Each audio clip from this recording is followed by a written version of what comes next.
So when we're trying to find a quadratic function, we need to first of all consider which form of the quadratic function we want to use.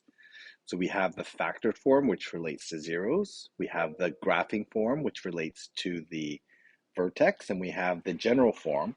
And the general form doesn't relate to anything other than it does give us the y-intercept c. So in example one, well, the other part is that we always have to consider that a coefficient. Sometimes it's one, so in example one, a and b, it happens to be one, but we always have to consider it and we always have to calculate it. So in example 1a, it says we are given zeros, so that means we're going to work with the factored form. So we're going to end up with the factors x minus 3 and x plus 1.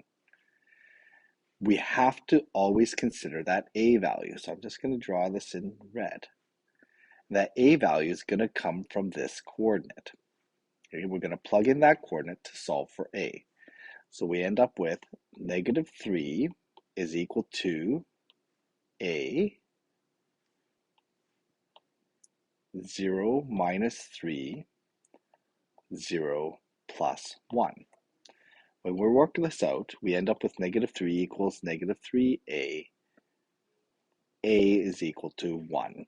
So in this case, the equation happens to be 1, x minus 3, x plus 1.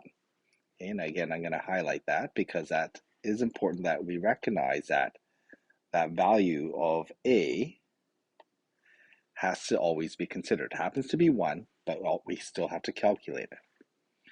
Here we have zeros equal to 10, so we get x minus 10, and 2, so we get x minus 2. Again, we have to consider that there is an a value here. The a value is calculated by that extra point, so I plug in that extra point, negative 15 is equal to a 5 minus 10, and then negative 15, sorry, that's going to be 5 as well, so the x value is 5 minus 2. So we plug in the x values for the x's and the y value for the y's. Solving for this then, we end up with negative 15 is equal to a becomes negative 5 times 5 minus 2 is positive 3. So we end up with negative 15 equals negative 15a. And that gives us a value of 1 again. So then our equation again works out to be y equals 1 for a, and then x minus 10, x minus 2.